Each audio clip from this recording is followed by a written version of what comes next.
नमस्कार, दैनिक अमरावती मंडल के इस वीडियो बुलेटिन में आप सभी का स्वागत है। पेश है आज के मुख्य समाचार। ठंडी हवा का स्थल रहे विदर्भ के नंदनवन चिखलदरा में भीमकुंड झरना परिसर में बंदरों का आतंक है। पर्यटकों पर हमले होते रहने से वे घायल हो रहे हैं। उपाय योजना के रूप में यह परिसर पर्यटकों के लिए 2 दिन बंद करने का निर्णय लिया गया है। विदर्भ के विविध क्षेत्रों से आने वाले पर्यटकों को परेशानी का सामना करना पड़ रहा है। वन विभाग के व्याघ्र प्रकल्प कार्यालय ने उत्पात मचाने वाले बंदरों का बंदोबस्त करने की प्रक्रिया शुरू कर दी है। पर्यटकों पर हमला किए जाने की घटना उजागर होने से बंदरों पर बंदोबस्त करना आवश्यक है। इस कारण पर्यटकों की सुरक्षा को ध्यान में रखकर मेलघाट के वन्यजीव विभाग ने वन अधिकारियों को कल सोमवार और दूसरे दिन मंगलवार को भीमकुंड झरना परिसर पर्यटकों के लिए बंद रखने का निर्णय लिया है। इन 2 दिनों में वन विभाग की तरफ से भीमकुंड परिसर में पिंजरे लगाकर बंदरों को पकड़कर जंगल में निर्मनुष्य स्थल पर छोड़ दिया जाएगा। भारतीय दंड विधान संहिता 1860, फौजदारी प्रक्रिया संहिता 1973 और भारतीय सबूत कानून 1872 में सुधार कर नए कानून का निर्माण किया गया है। इस नए कानून पर अमल कल सोमवार 1 जुलाई 2024 से किया जाएगा। इस संदर्भ में पुलिस आयुक्त नवीन चंद्र रेड्डी ने शनिवार को यह जानकारी दी। उन्होंने कहा कि सोमवार 1 जुलाई को प्रत्येक पुलिस थाना स्तर पर दिन भर पुलिस कर्मियों सहित नागरिकों में इस नए बदलाव की जानकारी देने के लिए जनजागरण किया जाएगा। फौजदारी न्याय व्यवस्था अधिक मजबूत बनाने इन 3 नए कानूनों को निर्माण करने की आवश्यकता है। न्याय, समानता और निष्पक्षता ऐसे 3 सिद्धांत पर आधारित कानून का निर्माण करने की आवश्यकता, पीड़ित व्यक्ति को न्याय देकर आरोपी को सजा के माध्यम से घटना की पुनरावृत्ति पर रोक लगाने, सजा देने, यह मकसद न रहने की जानकारी इस अवसर पर पुलिस आयुक्त रेड्डी ने दी। हर वर्ष अमरावती जिले में ग्रीष्मकाल में मेलघाट के चिखलदरा और धारनी तहसील सहित चांदू रेलवे तहसील में कुछ गांव में भीषण जल संकट का नागरिकों को सामना करना पड़ता है। जिला प्रशासन द्वारा इस जल संकट से निपटने के लिए हर वर्ष उपाय योजना के तौर पर टैंकर से जलापूर्ति की जाती है, लेकिन इन सभी गाँव में नियमित जलापूर्ति होने और जल संकट दूर करने के लिए जनप्रतिनिधियों की लापरवाही से अब तक कोई उपाय योजना नहीं हो पाई। इस कारण जून माह के अंत में भी जिले में समाधानकारक बारिश न होने से जल संकट कायम है। जिले के 14 गाँव में 18 टैंकर से जलापूर्ति शुरू है। इसके अलावा अधिग्रहित किए गए 123 बोरवेल और निजी कुओं से 127 गाँव की प्यास बुझाई जा रही है। मेलघाट के 13 गाँव में जून माह के अंत में वर्तमान में भीषण जल किल्लत है। मजीप्रा, जल जीवन मिशन और प्रादेशिक जलापूर्ति योजना के अभी तक काम नहीं हुए। इस कारण यहाँ जल संकट कायम है। मेलघाट में हर घर जल योजना का व्यारा न्यारा हो गया है। इस कारण वहाँ किसी भी घर में जल का कनेक्शन नहीं। बेलोरा हवाई अड्डे पर बनने जा रहा एशिया का सबसे बड़ा फ्लाइंग क्लब। आखिरकार अमरावती में बेलोरा हवाई अड्डे पर बहुप्रतीक्षित फ्लाइंग क्लब को मंजूरी दी गई है। इस संबंध में MADC और एयर इंडिया के बीच एक संयुक्त समझौते पर हस्ताक्षर किए गए और दक्षिण एशिया में सबसे बड़े उड़ान प्रशिक्षण संस्था की स्थापना की जाएगी। यहाँ हर साल 180 प्रोफेशनल पायलटों को अभूतपूर्व ट्रेनिंग दी जाएगी। दिलचस्प बात यह है कि एयर इंडिया की एक विशेष टीम बेलोरा हवाई अड्डे का निरीक्षण करने के लिए 3 दिनों तक अमरावती में रुकी थी। MADC द्वारा निर्मित विश्व स्तरीय उड़ान बुनियादी ढांचे से सुसज्जित अमरावती हवाई अड्डे पर मई 2025 तक एयर इंडिया के उड़ान संचालन के साथ परियोजना को पूरी तरह से चालू करने की तैयारी शुरू हो गई है। तदनुसार नागरिक उड्डयन महानिदेशालय द्वारा लाइसेंस प्राप्त उड़ान प्रशिक्षण संगठन भारत में किसी एयरलाइन द्वारा स्थापित किया जाने वाला पहला फ्लाइंग क्लब भी होगा। प्रतिवर्ष 180 पायलटों को प्रशिक्षित किया जाएगा। एयर इंडिया 31 सिंगल इंजन और 3 ट्विन इंजन विमानों के जरिए हर साल 180 पेशेवर पायलटों को अभूतपूर्व प्रशिक्षण प्रदान करेगी। अकोला शहर के गौरक्षण रोड स्थित दत्त कॉलोनी में रात 9 बजे के दौरान साईं बाबा मंदिर में दर्शन के लिए गया व्यक्ति अपनी 3 साल की बालिका के साथ कुएं में गिरने के कारण परिसर में खलबली मच गई। खदान पुलिस थाने के अंतर्गत आने वाले गौरक्षण मार्ग स्थित दत्त कॉलोनी में रात 9 बजे के दौरान यह घटना हुई। इसी परिसर में रहने वाले व्यक्ति के अपनी बालिका के साथ कुएं में गिरने की जानकारी मिली थी। कुएं में गिरने वाले व्यक्ति का नाम योगेश अग्रवाल है, जो अकोला की LRT महाविद्यालय में प्राध्यापक है। गौरक्षण रोड स्थित कॉलोनी के इस परिसर में साईं बाबा का मंदिर है। इस परिसर के नागरिक शाम के समय यहाँ दर्शन और आरती के लिए आते जाते रहते हैं।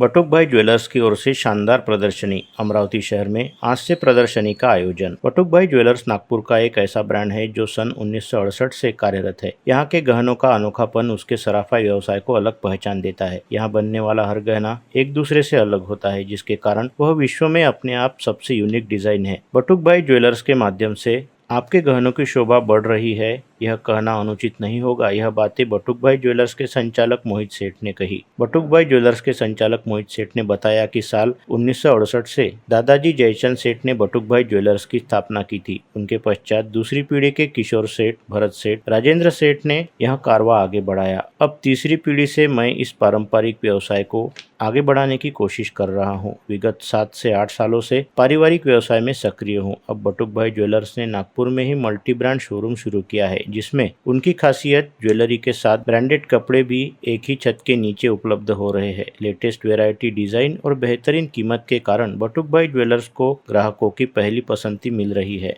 यह प्रदर्शनी 30 जून से 2 जुलाई तक अमरावती के ग्रैंड महफिल होटल में आयोजित की गई है।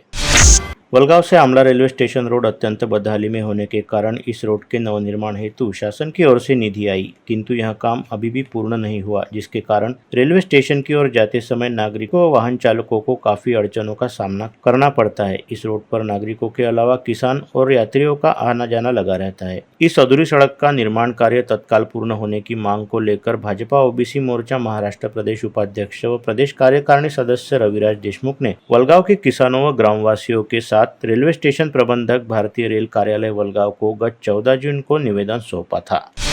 बारबाडोस में खेले गए T20 वर्ल्ड कप फाइनल में टीम इंडिया ने दक्षिण अफ्रीका को रोमांचक मुकाबले में 7 रन से हरा दिया। 2011 विश्व कप के बाद 13 वर्ष बाद टीम इंडिया ने यह कीर्तिमान रचा, जिससे पूरे देश में हर्ष की लहर देखने को मिली। जगह जगह आतिशबाजी कर जीत का जश्न मनाया गया। अमरावती शहर के हृदय स्थल राजकमल चौक पर भी टीम इंडिया को मिली जीत का जश्न मनाने रात 11:30 बजे जनसैलाब उमड़ पड़ा। क्रिकेट प्रेमियों ने आतिशबाजी कर धूमधाम से जीत का जश्न मनाया। इस दौरान मिठाई बांटकर तिरंगा झंडा भी लहराया गया। उत्साहित लोगों ने एक दूसरे को गले लगकर जीत की बधाइयां दी।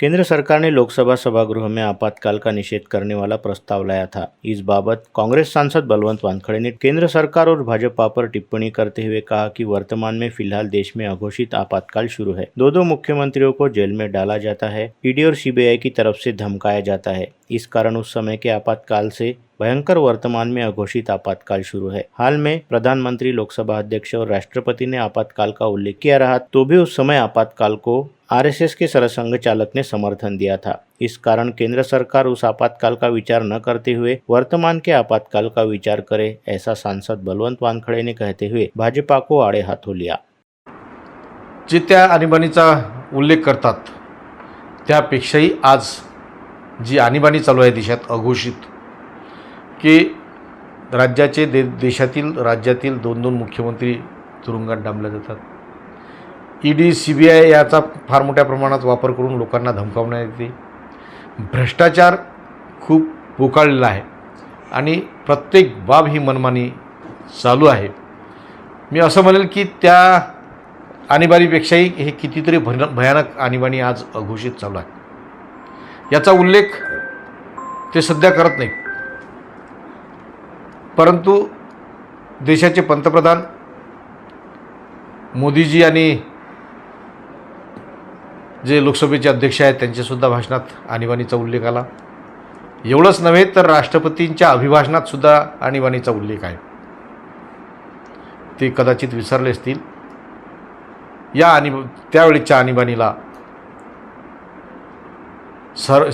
आरएसएसचे संघचालक बाळासाहेब देवरस यांनी सुद्धा पाठिंबा दिला होता। म्हणून